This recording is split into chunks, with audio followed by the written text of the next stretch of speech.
오늘 제가 나누고 싶은 내용은 하나님의 속성, 닮을 부분과 닮지 말아야 될 부분이라는 주제로 나누기를 원하는데요. 말씀을 우리가 함께 한번 읽어볼까요? 베드로전서 1장 16절 말씀인데요. 그냥 한 절입니다. 함께 읽겠습니다.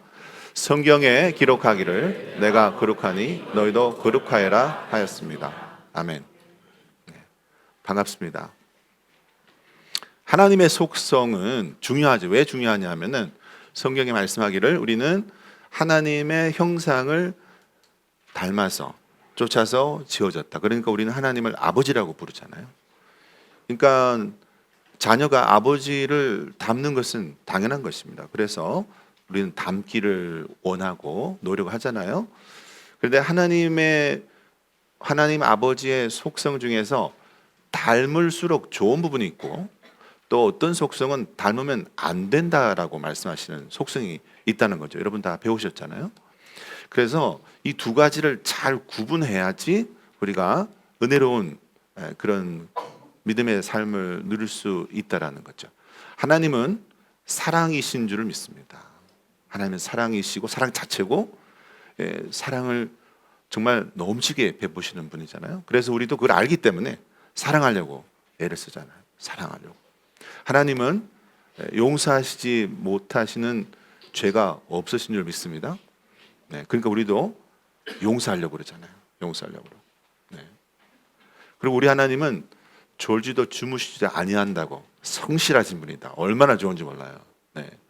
이게 얼마나 힘든지는 저도 우리 아이가 생겨가지고 그 아이 첫째가 지금 33인데 그 아이가 2시간마다 깨더라고요. 그러니까 먹여야 되잖아요.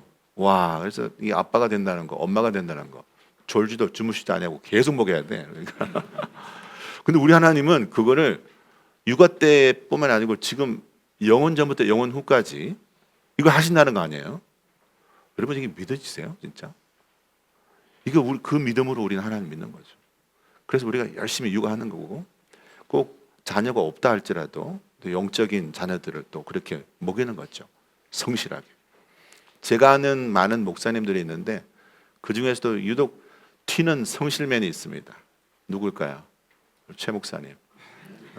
최 목사님하고 저하고 20년 전에 만났는데 기억도 잘 안 나네요. 20몇 년 됐는데 그때 우리 모임 중에서 제일 어렸거든요. 제일 어렸는데 뭐 어떤 행사나 일이나 하면은 제일 먼저 가 있고 제일 끝에 있고 제일 많이 일하고 항상 웃고 있고 그래서 뭐 특이한 사람이다. 그리고 방을 같이 썼거든요. 그때 하필이면 그 많은 분들이 있었는데 방을 같이 썼어요. 하필이면 그래갖고 그 인연이 20년을 넘게 지금 진행되고 있는데 저를 버리고 떠났습니다. 그래서 제가 쫓아왔어요. 성실만. 그러니까 하나님이 성실하시니까 우리도 성실하려고 하잖아요. 좋은 거죠. 그러니까 이런 속성은 닮으려 할수록 좋은 거다. 자, 그런데 하나님의 속성 중에서 닮으면 안 되는 부분이 있다. 이건 닮지 마라. 이건 내 속성이다. 건드리지 마라라고 말씀하신 분이 아주 정확하게 있는데 여러분 다 배우셨겠지만 3가지가 있죠. 하나님은 전지하시다. 하나님 모든 걸 다 아시는 분이시다. 할렐루야. 전능하시다. 하나님께는 불가능함이 없으시다. 그리고 무소부재하시다. 하나님이 계시지 아니한 것이 없다라는 거죠.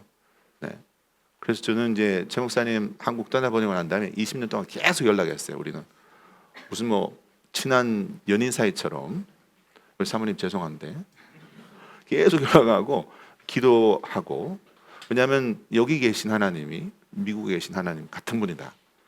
그 믿음으로 있었죠. 이상한 거는 우리는 청개구리 같은 기질이 있어가지고 뭘 하라 그러면 꼭 안 하고 싶고 하지 말라 그러면 꼭 하고 싶은 거예요.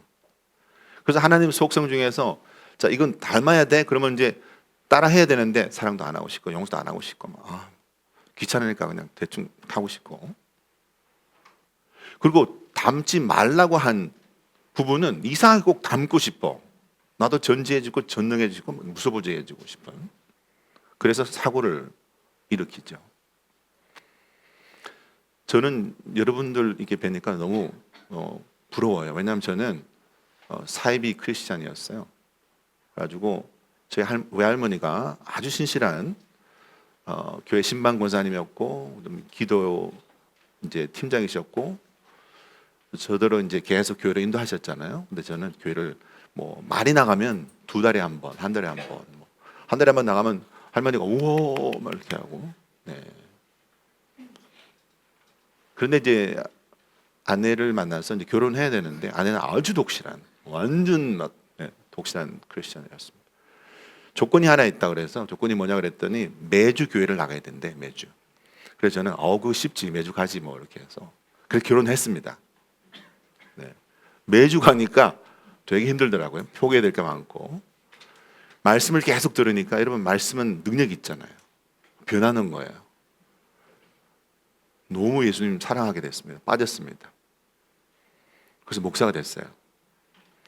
신학교를 가게 된 동기가 오늘 그 목자께서 임기현 목사님, 예, 목사님 말씀을 제가 안 할 수가 없는 게 저도 비슷한 경로로 목자가 됐거든요. 저도 목자 출신인데 이제 오늘이니까 순장이죠. 어느 날 제가 앞에 순장하시던 그분이 갑자기 저보고 나 다음 달부터 신학교 가니까 갑자기 나 다음 달부터 신학교 가니까 당신이 순장하시오 그러더라고요. 그래서 그냥 얼떨결에 했죠. 순장함으로. 좀 충격이 될 수 있는데 그 다음 얘기는 그리고 한 1년쯤 있으니까 주변에서 다 저보고 신학교 가래 저보고. 그래서 순종함으로 신학교를 갔어요. 그리고 제가 어느 분을 찍었어요. 당신 순장하십시오. 그분이 1년 있다가 신학교를 갔습니다. 실제 상황입니다. 실제 상황. 네. 무슨 일이 벌어질지 모르는데.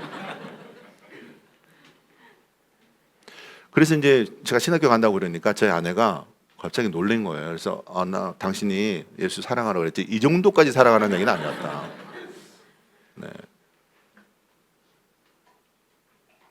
그때 제가 이제 불이 붙어가지고 4시에 일어나서 4시 반에 집을 떠나서 5시에 오늘에게 새벽 예배를 드리고 교회에서 밥 먹고 저는 칠사지하는 회사를 다녔거든요.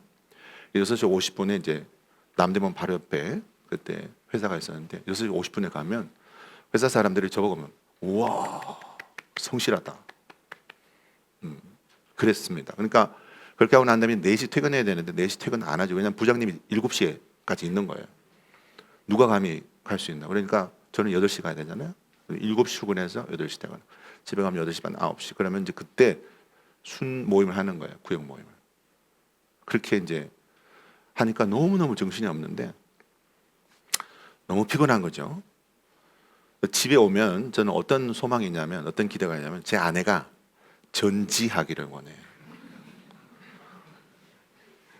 아니 내가 몇 시에 일어나는지 다 뺏어 알고 있고 내가 그 하루 종일 회사에서 있었고 갔다 오면 또 술을 인도하고 그럼 좀 자기가 알아서 좀 말을 안 해도 내가 문 열고 들어오면 여보 그러면서 또 옷도 좀 받아주고 뭐 이게 좀 해줄 줄 알았거든요. 저는 그런 제 아내가 전지해야 된다라고 저는 강하게 생각을 했어요. 전지 안 하잖아요. 그래서 상처받았죠 저는. 그리고 그걸 요구하니까 안 해도 상처를 받는 거예요. 아내는 아내대로 제가 전능하기를 원하는 거죠. 그렇게 하루 종일 일하고 난 다음에 저는 이제 구현님에 맞춘 당연히 퍼져야 되잖아요. 그러니까 퍼지고 있으면 아내는 그럼에도 불구하고 일어나서 뭐도 좀 받고 세탁기 소리 나는 것도 좀 봐주고 전능하기를 원하는 거죠. 제가 그렇게 할 수 있을까요? 못하죠. 퍼지거든요. 아내는 상처받죠. 그렇게 상처받는 아내를 보고서 저는 또 상처를 받죠. 아이가 있는데 이제 그때 아이가 6살이었거든요. 7살이었나? 네, 그랬는데 내 아이가 뭐 유치원 다니고 이렇게 어딜 가고 뭐 뭘 하고 그러면 저는 거의 못 가는 거예요.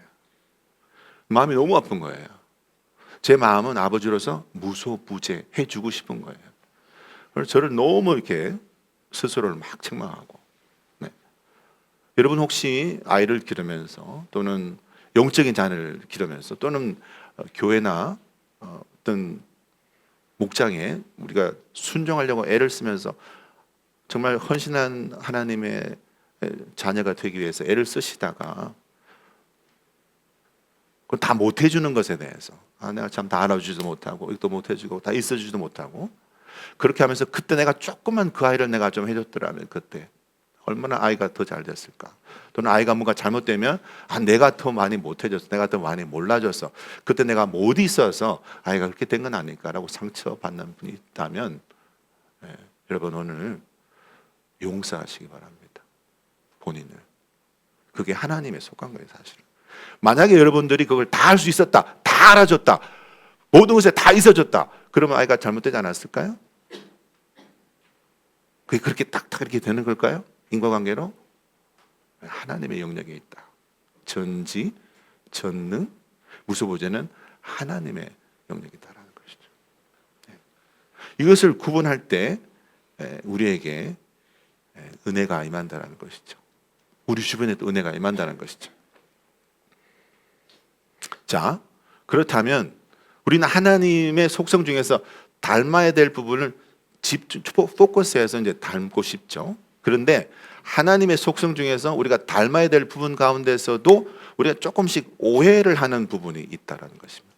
조금 더 성경적인 이해를 하고서 하나님의 속성 중에서 닮아야 될 부분을 담는 것이 좋겠다. 그래서 여러분 성경 공부를 하실 때 제가 권하고 싶은 건 뭐냐면은 어떻게 하면 이곳에서 내가 배우는 이 부분에서 하나님의 속성을 좀 더 알고 그래서 그 중에서 내가 닮아야 될 부분을 어떻게 내가 잘 깨달을 수 있을까를 애써서 성경 공부하시면 참 좋을 것 같아요. 자, 그 중에서 오늘 한 가지 많이 있겠지만 한 가지 제가 꼭 나누고 싶은 중요한 닮아야 될 속성 중에 하나. 근데 우리가 이해가 잘 못하고 있는 부분이 있는데 그게 뭐냐면 관대하시다. 우리 하나님은 관대하신 분이신 것을 믿으시기 바랍니다. 우리 하나님은 째째한 분이 아니에요. 째째하지 않다. 야고보서 1장 5절 말씀에 너희 중에 누구든지 지혜가 부족하거든 모든 사람에게 후히 주시고 어떻게 주신다고요? 후히 주시고 꾸짖지 아니하시는 하나님께 구하라 그리하면 주시리라. 후히 주신다. 좋아하는 말씀이죠. 누가복음 6장 38절 말씀에 보니까 주라 그리하면 너희에게 줄 것이니 곧 후히 되어 누르고 후하게 주시는데 되어가지고 꼭꼭 눌러가지고 다시 흔들어 그리고 또 넘치게. 좋아하는 말씀이죠 우리가 다. 네. 그렇게 해서 넘치도록 하여 너에게 안겨주리라. 그러므로 우리도 어떻게 해야 된다고요? 관대해야죠. 이렇게 관대한 사람에 대해서도 생각할 때마다 저는 생각나는 한 사람이 또 있어요. 누굴까요? 샤 목사님. 뭐 준다 그러면 뭐 다 뺏어 막 다 주려고 막 그래. 뭐 주문에 있는 걸 다 줘 그냥 그 자리에서. 주변에 아무 생각이 없는 것 같아요. 어떨 때는 진짜로. 좀 자기 가족도 안 돌보고 어떨 때는. 여러분 혹시 그런 거 생각해 보신 적 있어요? 좀 미안한 마음. 옆에 막 사모님들 애들도 있는데 여러분들 막 우스워서 막 그럴 때 있죠. 샤 목사님. 다 퍼주고 싶어하는 것 같네요.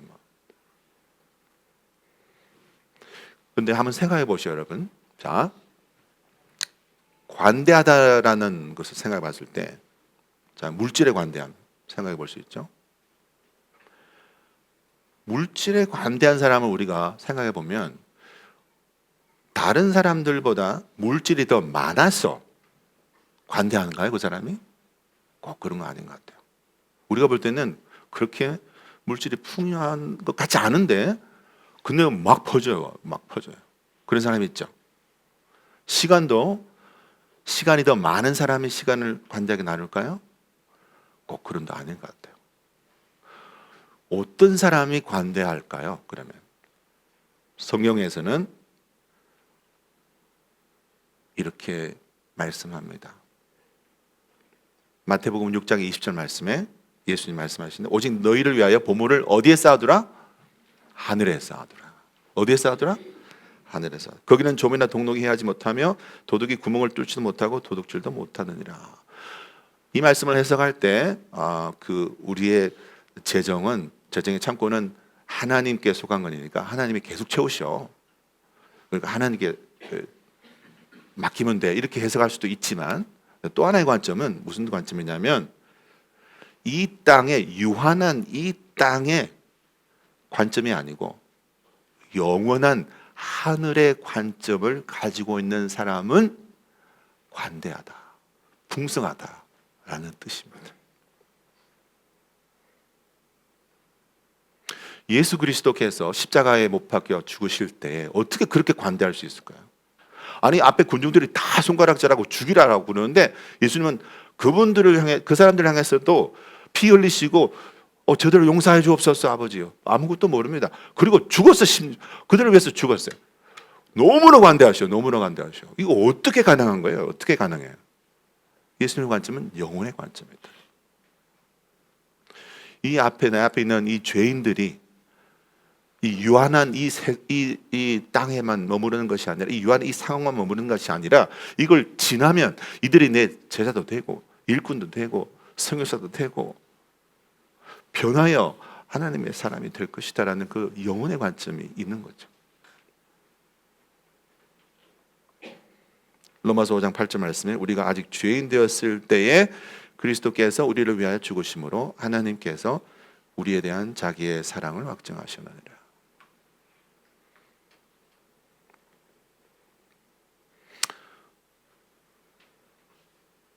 제가 저는 이제 미국에서 백인 교회를 섬기고 있거든요. 처음에는 이제 한인 교회를 섬기다가 지금 이제 백인 교회를 섬기고 있는데 지금 이제 세 번째 백인 교회를 섬기고 있습니다. 미국 연합감리교회는 한 4년 내지 5년에 한 번씩 이렇게 순환을 시키거든요. 네. 그래서 세 번째 백인 교회를 섬기고 있는데 그 전에 한인 교회를 제가 담임할 때 그 성도님들이 가끔씩 저를 이제 뭐 바깥에서 만나면 저한테 이렇게 물어봅니다. 목사님 미국 교회 가니까 좋죠? 편하죠? 뭐 이렇게 그렇게 얘기하는데 미국 교회도 똑같습니다, 여러분. 다 똑같습니다. 네. 미국 교회 가도 똑같이 목사님 괴롭히는 사람 있고, 네. 미국 교회 가면 똑같이 저한테 또 아주 잘해주시는 분도 있고, 역시 그분들도 십자가 보혈의 메시지를 전하면 눈물 흘립니다. 똑같습니다. 한 가지 이제 다른 점은 제일 크게 다른 점은 새벽기도가 없어요. 너무 신나 새벽기도 없는. 라고 처음에 생각했었거든요. 새벽기도 없다 뭐 이렇게 갔는데 제일 아쉬운 게 새벽기도예요. 제일 아쉬운. 네. 그 새벽기도 시간에 하나님을 그렇게 친밀하게 만날 수 있는 그 시간 얼마나 그리운지 몰라요. 그런데 미국 교회에서 특징이 하나 있는데 저는 한국 교회를 뭐 담임한 적이 없습니다. 한인 교회는 담임했지만 한국에 있는 한국 교회를 담임한 적이 없어서 어떤지 모르겠습니다. 그런데 백인 교회는 가는 곳마다 공통점이 한 가지 있어요. 특이한 현상이 하나 있습니다. 그게 뭐냐면 젊은이들이 자살한 젊은이가 꼭 있어요. 어떤 교회를 가든지. 그래서 제가 담임한 세 곳만 그랬던가 제가 주변에 물어봤거든요. 다 있어요. 다 있습니다. 더 이상한 것은 그 청년들이 그러면 자살을 했군요. 이렇게 제가 물어봤는데 자살은 또 자살이라고 말은 할 수 없습니다. 이렇게 또 설명하는 거예요. 왜 그럴까? 더 깊이 제가 알고 보니까 뭐 청년 또는 중고등부 학생들이에요. 그런데 이 학생들이 어떤 공통점이 있냐면 믿음이 다 좋았던 학생들이었습니다. 이상하게 믿음이 좋았던 학생들입니다. 근데 믿음이 좋았던 학생들, 어떤 학생들은 심지어 중고등부 헌신 예배할 때 앞에 나와서 간증을 했던 학생도 있습니다. 왜 그랬을까?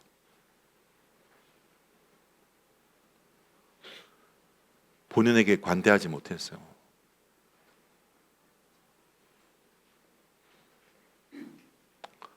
세상 사람들도 마찬가지고 믿음이 있는 우리도 마찬가지겠지만 우리가 더 좋은 사람이 되려고 애를 쓰고 또 자기가 어떤 중독의 문제가 있다. 예를 들어서 그것이 뭐 술이든 마약이든 뭐 포르노든 뭐든 그런 중독의 문제가 있을 때 만약에 세상에 있던 학생들이 막 잘 해보려고 어떻게 끊어보려고 하다가 한 번 실수를 하면 걔네들은 어떻게 하냐면 짜증나 또 그랬네 그리고 또 이제 시작할 수 있는데 이상하게 교회 안에서 본인이 믿음이 좋다고 생각했던 그 아이들은 자기에게 부과시키는 이 요구 조건이 이 기대감이 너무 높은 거예요 스스로. 그래서 내가 지난달에 내가 앞에 나가서 간증을 했어. 근데 내가 어떻게 이렇게 할 수가 있어? 그러니까 한 번의 실수도 용납이 안 되는 거예요. 그렇게 해서 그 전에 먹고 있었던 그런 어떤 만약에 예를 들어서 뭐 디프레션이다 그러면 약이 있다 그러면 한 번 실수하면 그럼 그 약을 더 많이 의지를 해서 한꺼번에 많이 먹는 거죠. 꼭 자살하려고 한 건 아니고. 그래서 못 돌아오는 거예요. 그 약을 많이 먹고. 그래서 자살이라고 말 못하는 것입니다.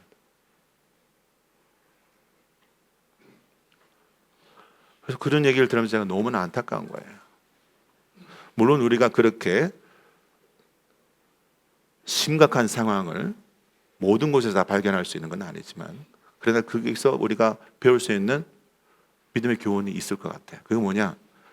여러분 관대해야 된다. 관대해야 된다.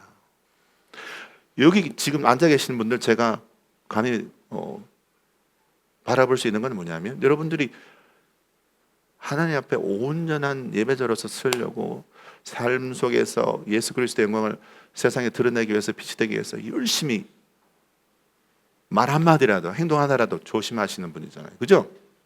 근데 그렇게 하다가 여러분 한 번 실수하면 어떻게 됩니까?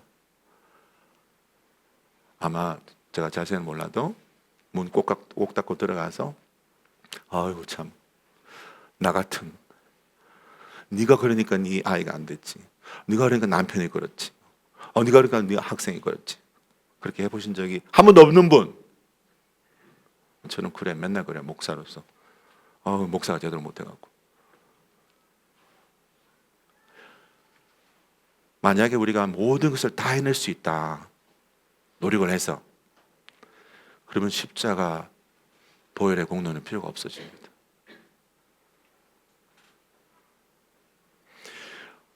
우리가 그렇게 막 예를 들어서 우리 스스로에게 관대함을 보여주지 못할 때 우리 자녀들은 우리 주변에 있는 가족들은 나의 학생들은 뭘 배울까요?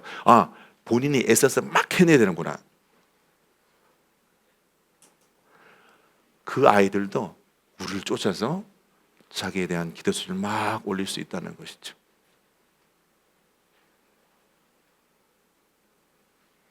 여러분 예수 그리스도의 무한하신 보혈의 은혜와 그 관대하심이 여러분의 것인 줄을 주장할 수 있게 되기를 진심으로 축복합니다. 예수께서 말씀하실 때 제일 중요한 계명 1은 너의 마음과 목숨을 다하여 하나님을 사랑하고 그리고 내 이웃을 사랑하되 어떻게 사랑한다고요? 너 자신을 사랑과 같이.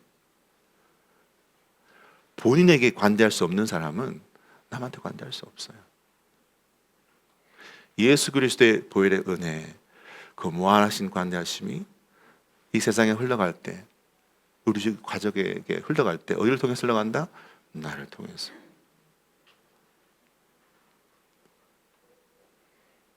관대하신 분 되시기를 축복합니다. 이 관대함은 참 신비로운 능력이 있습니다. 영혼의 관점을 갖고 있는 사람은 나의 상황에 현재 제한된 상황에 상관없이 이상하게 관대함이 막 넘쳐나죠. 저희 교회 백인 교회입니다. 다시 말씀드리면 80세 된 권사님이 계세요. 그 옆집에 90세 된 권사님이 계세요. 매주 주일 아침에 가서 90세 된 권사님을 탁 모셔가지고 차를 탁 몰아가지고 교회 딱 와서 함께 예배 드리고 끝나면 점심 식사를 맛있게 같이 하고 또 모셔서 탁 드리고 매주 그러죠. 86세 된 권사님 있습니다. 증손주가 있어요. 그래가지고 이제 돌보는데 증손주를 돌보는 거를 앞집에 있는 젊은 새댁이 본 거예요. 새댁이. 그래서 할머니 우리 애도 좀 봐주세요. 그래서 다 데리고 와. 라고 하는 거를 그 옆집에 봤습니다. 거기도 애가 있어요. 그래서 할머니 우리 애도 좀 봐주세요. 데리고 와. 그래가지고 그 옆집에 또 있어요. 또 데리고 왔어요. 그래가지고 아이를 5명을 보면 5명. 매일 86세 권사님이 그 우리는 이제 주일 되면 걱정해가지고 여쭤봐죠. 권사님, 이번 주에도 또 애들 봤어요? 당연하지. 어떻게 그렇게 할 수 있어요? 도대체 힘이 어디서 나왔어요? 그러면 이제 백인 할머니시니까 of course they are my batteries. 내 배터리라고. 애들이 내 배터리야. 그래서 걔들이 없으면 안 돼. 이분이 86세잖아요. 이분이 만약에 그분의 이 생각이 관점이 이 유한한 이 땅 위에 있다면 얼마나 피곤하겠어요. 나 인생 말년까지 나 이거 해야 돼? 말년 병장인데 이분은 영원한 관점에 있기 때문에 no problem. 예배를 목숨처럼 지키는 분이에요. 예배 위원이에요, 심지어 예배 위원. 86세 권사님. 그래서 우리가 걱정을 해가지고 좀 쉬시고 뭐 이렇게 해야 돼.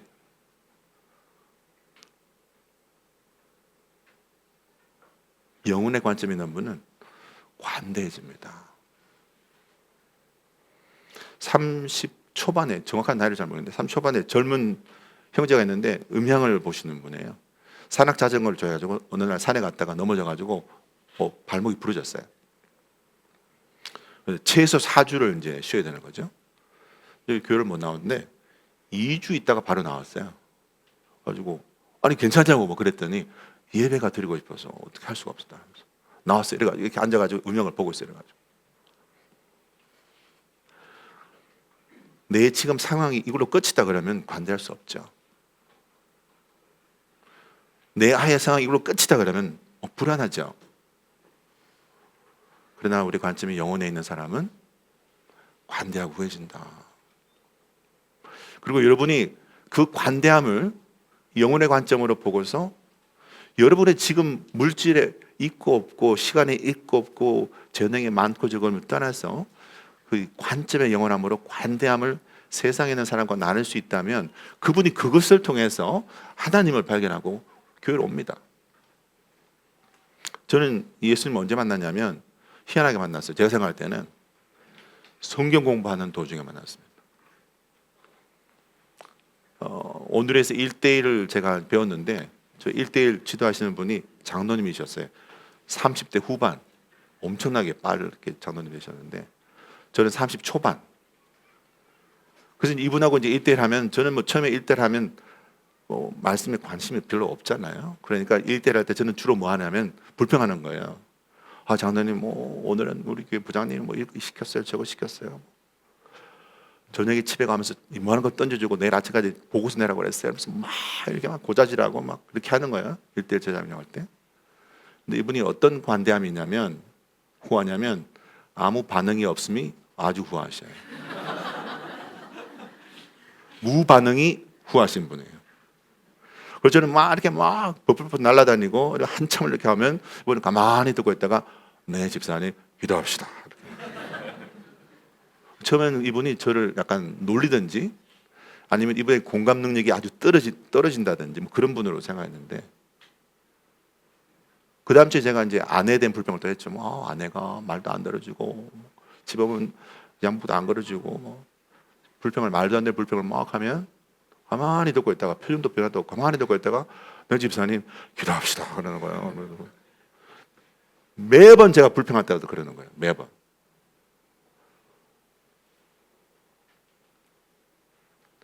제가 이분이 원래 성격이 좀 그런 분인가 이상한 분인가? 제가 이제 권사님 이제 그 부인 권사님하고 장로님 저와 제 아내 넷이 밥 먹었거든요. 부인 권사님 앞에서는 완전히 고양이 앞에 쥐예요. 막 이렇게 하셔. 사람 같으셔. 이분도 불안할 때가 있구나. 이분도 두려움이 있구나. 근데 저 앞에서 반응을 보일 때는 그렇게 산처럼 반응하시는 거예요. 말씀을 앞에 딱 두고 기도를 하고 성령의 임재 가운데 저랑 일대를 할 때는 산처럼 반응하는 거예요. 다시 채워져 그게 관대함이. 어느 날 그걸 계속 그렇게 하시니까 제가 어느 날 어떤 이게 깨달음이 왔냐면 이분이 이렇게 산처럼 요동하지 않을 수 있다면 언제나 이분이 믿는 하나님은 도대체 얼마나 더 요동치 않는 분일까?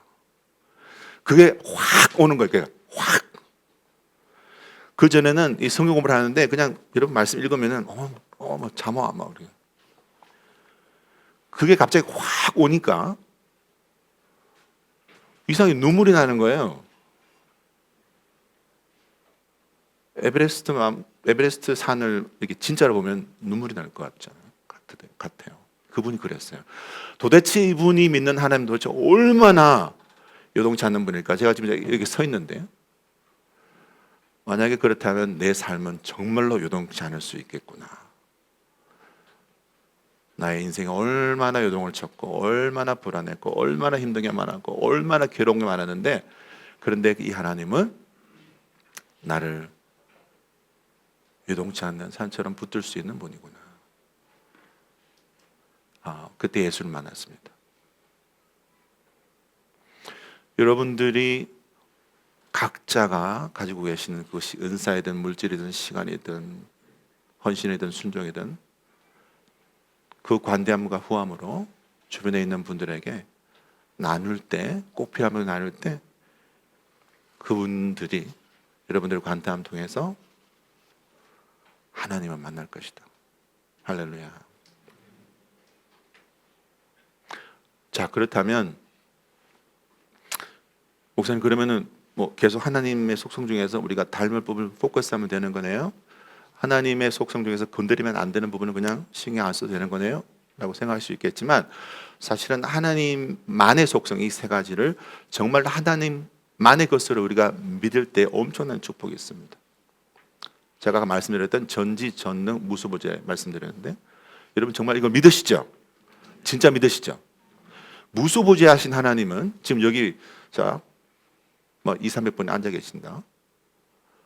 그런데 무소부지하신 하나님은 한 분 한 분 이 순간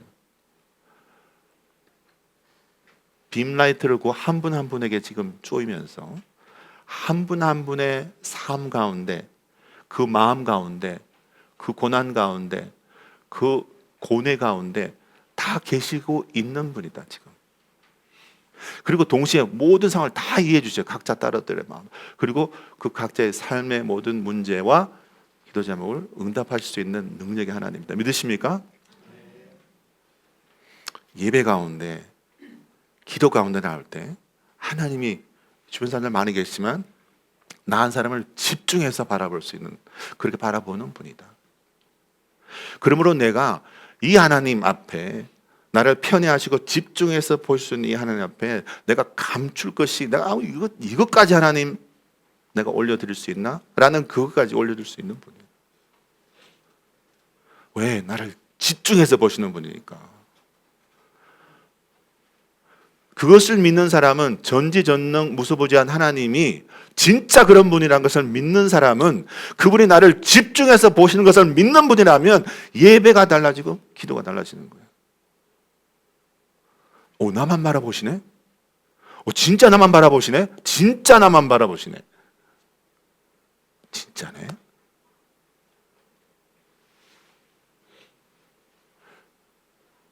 제가 한인교회를 담임할 때 우리 교회에 여자 집사님이 계셨어요. 그 집사님이 한국에 언니가 있고 한국에 어머니가 계셔요. 근데 그 언니가 간암에 걸린 거예요. 간암이 열어봤는데 진단했을 때보다 너무 큰 거예요. 그래서 대수술을 하고 그리고 오랫동안 키모를 하고 어찌어찌해서 살아났습니다. 수많은 고통을 견디고 그래도 5년 만에 다시 재발을 한 거예요. 또 수술을 했습니다. 2번 했잖아요. 또 키모를 했습니다.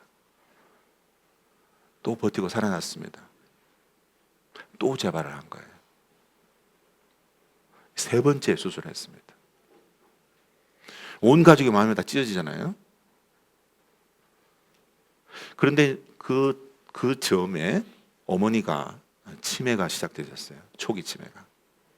그 케어가 필요하잖아요. 그래서 이제 뭐 언니가 갔습니다. 아들도 하나 있는데 뭐 번갈아 가면서 갔죠. 근데 큰 딸이죠. 그 어머니한테는 큰 딸이 이제 가서 케어를 하고 이렇게 하는데 이 어머니가 치매가 약간 있으시니까 이게 상처가 되는 말을 하시는 거예요. 왜 이거밖에 못 해주냐? 나는 이걸 이렇게 하고 싶은데, 이걸 먹고 싶은데 이러면서 이 상처가 되는 말을 하는 거죠. 언니 입장에서, 큰딸 입장에서 마음이 참 더 잘해드리고 싶은데 속상할 수 있겠죠. 그 얘기를 이제 미국에 있는 우리 교회 집사님이 들으신 거예요. 집사님 마음이 너무 아픈 거예요. 너무 속상한 거예요. 한편으로는 미안하고 가서 언니 좀 일을 대신해서 엄마를 돌보고 이렇게 했으면 좋겠다, 그런 마음이 들고, 또 한편으로는 엄마에 대한 그런, 왜 그렇게 엄마는 그렇게 할까, 안타까운 마음이 있었죠. 그런데 기도하는 가운데 이분이 평상시에 제가 설교를 하면 전 이 편애하는 하나님에 대해서 설교를 좋아하는데, 제가 설교할 때마다 이 집사님이 저한테 그랬어요. 목사님, 딴 건 모르겠는데 편애하는 하나님은 조금 뭔가 안 맞는 것 같아요. 좀 그래요. 뭐 이렇게 하는 분이었는데, 그날따라 그 어머니에 집중하기를 원하시는 하나님의 마음, 어머니와 다른 사람과의 어떤 관계 문제 이런 걸 다 떠나서 어머니에게 집중하기를 원하시는 하나님의 마음이 확 들어온 거예요.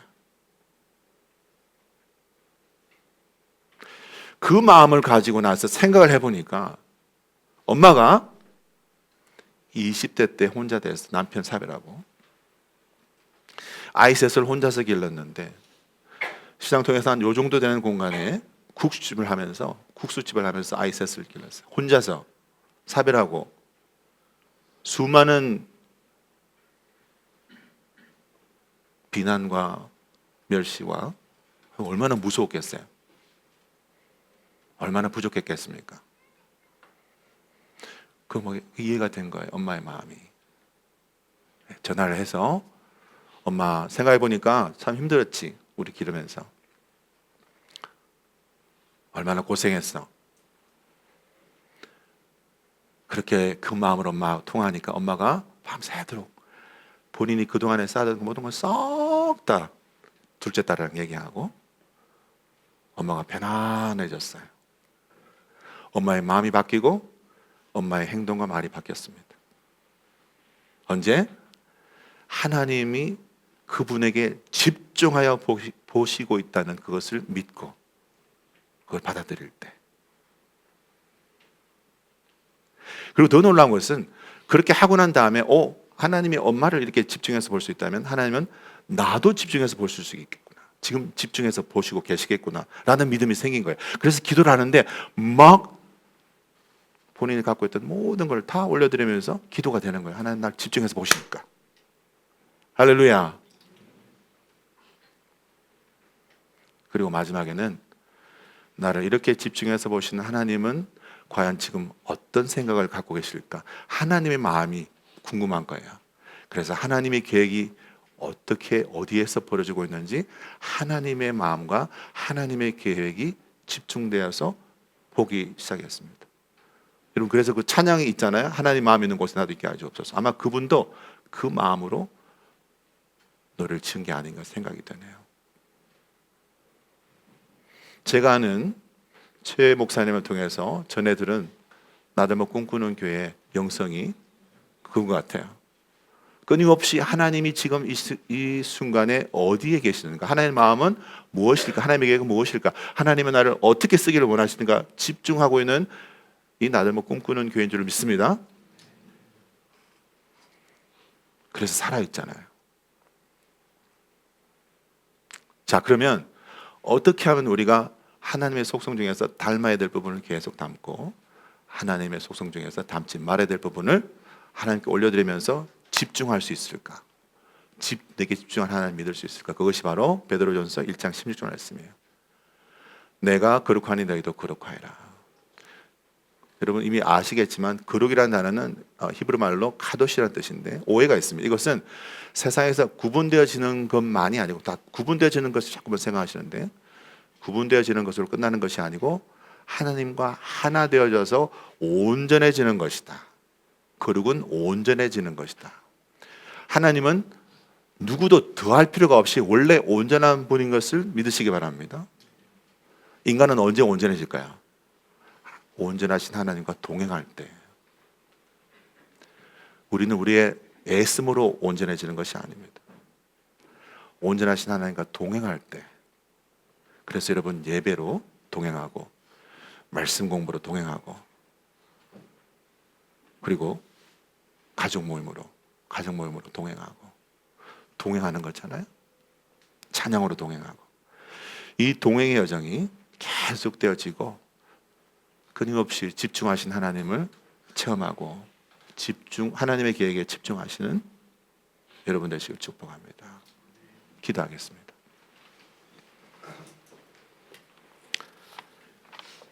하나님 감사합니다. 우리를 지으시고 하나님의 형상을 닮아서 우리를 만드시고 아버지라고 부르라고 허락해 주셔서 감사합니다. 때로는 우리가 이것을 잊어먹고 우리가 우리 스스로 전지전능 무소부지하려고 애썼던 부분이 있다면 저는 용서하여 주옵소서. 우리 스스로에게 또는 주변에게 관대하지 못하고 품지 못했던 부분이 있다면 주님 회개합니다. 이 시간 무한하신 예수 그리스도의 관대함이 우리를 통하여 이 세상에 흘러나갈 수 있도록 마음껏 사용하여 주옵소서. 십자가 보혈에 놀라우신 그 관대하심의 공로가 이 시간 다시 한번 우리가 주장할 수 있는 귀한 시간 되게 하여 주셔서 감사합니다. 예수 이름으로 기도합니다. 아멘.